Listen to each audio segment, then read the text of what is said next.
Do you hate ads? I hate ads. You know what I love? Patreon.com/inkdependence, where patrons get access to a patron-only Discord, ad-free videos, and the joy of knowing they help support this channel.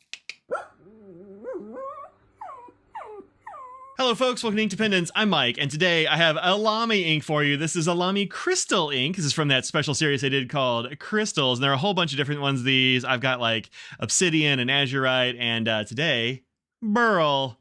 Lamy Crystal Beryl. This is a 30 ml bottle that is 1 ounce for you who use imperial measurements, and it was 16 bucks is what these go for, ish. The price varies a little bit, but kind of like that. This is what the bottle looks like. It's a nice little bottle. It's kind of triangular, as you can see there. Soft triangle going on. Has a nice wide mouth on this thing. Very good. Kind of reminds me of older Private Reserve bottles, actually kind of current Private Reserve bottles too, and you can see it is a very rich magenta ink there. Let's see if I can put this back on without spilling things. Goodness. A little bit of ink on the cap there. All right, so there you go. That's the bottle and stuff. Here's what it looks like on paper. This is, I didn't write down how it performs. Let's go ahead and do that right quick.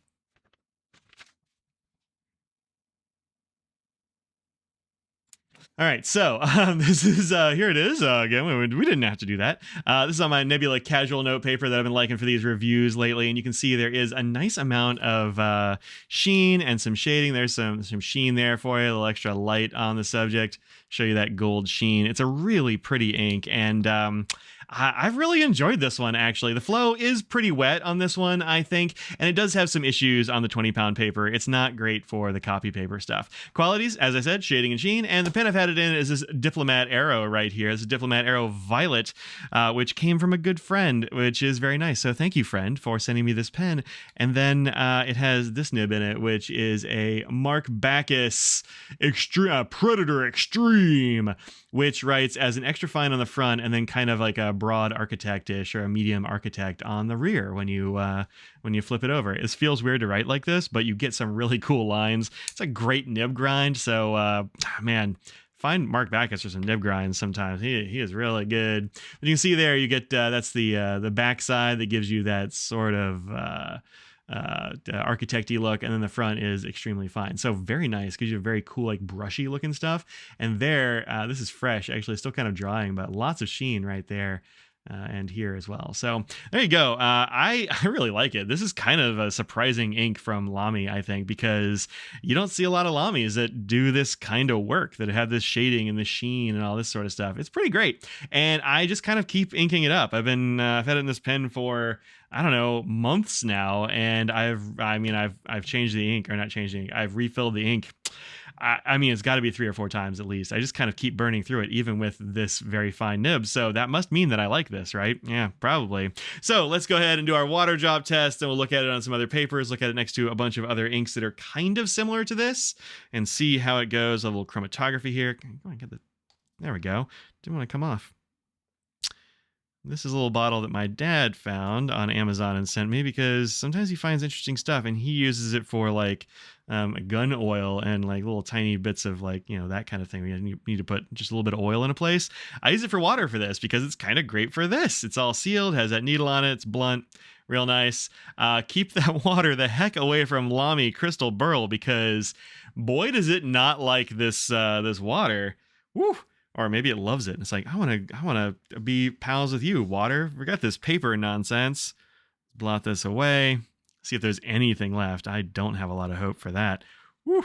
Yeah, not much at all left over. No, that's toast. Yeah, you can maybe make out your writing, but like not really. It's just kind of a massacre there on that. So yeah, no water resistance on this one.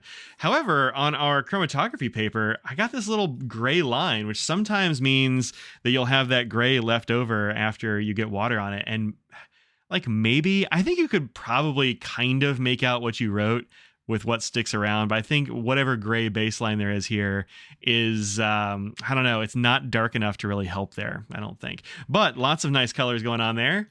Feast your eyes upon that. Ignore my little dry Oh, nor my dry fingers. Clearly, I need a little lotion. All right, let's look at it on a bunch of papers. All right, firstly, this is my Staples 20-pound, 30% recycled copy paper, the kind of bottom drawer stuff you'll find in your office copier. And you can see there is some feathering on there. It's not really doing any spreading, but it is definitely feathering some. That could be because of the extra fine side of this nib. Sometimes you'll get that where it will cut across the paper fibers in a paper like this, but I don't know, man. I think it's just kind of the ink is a little bit on the bleedy side. And there on the back, you definitely see a little bit of bleed. Really interesting that you get the bleed mostly from the extra fine and not from the broader side of that Predator Extreme. And I think that probably has to do with it's like cutting the fibers a little bit because it's extra fine, and this is not a very good paper. So that's actually not too bad. Yeah, not too bad. It's got some problems, but it's not too bad. You can see here, I started right with very little force, and you can definitely see that here where I was drawing that too and just kind of lifted it up as I went.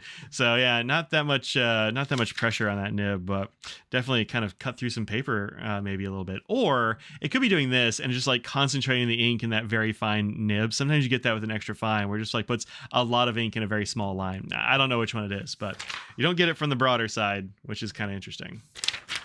Next up, Mormon Croaky. I love Mormon Croaky paper, and on this paper you can really see the difference between the extra fine side and the broader architecty side of this nib. The broader architecty side looks purpley, purpley pink, whereas the fine side definitely does a lot of sheening. So maybe this goes to my assumption that you're just putting a lot more ink in a smaller space, and that's causing it to bleed through, because you wouldn't get that sheen if there wasn't a lot of ink there. So I think that's got to be what's going on. But every time I flip it over, you can see that it turns pinky purple, and the rest of the time it's got a whole lot of sheen on there. So there you go. That's a little microcosm of it. This is the extra fine. Of course, the Predator Extreme and the Mormon Croaky. That's written with the other side of that nib. Yeah, really interesting. No bleed through on this or anything like that. That it bleed through on Mormon Croaky is extremely rare.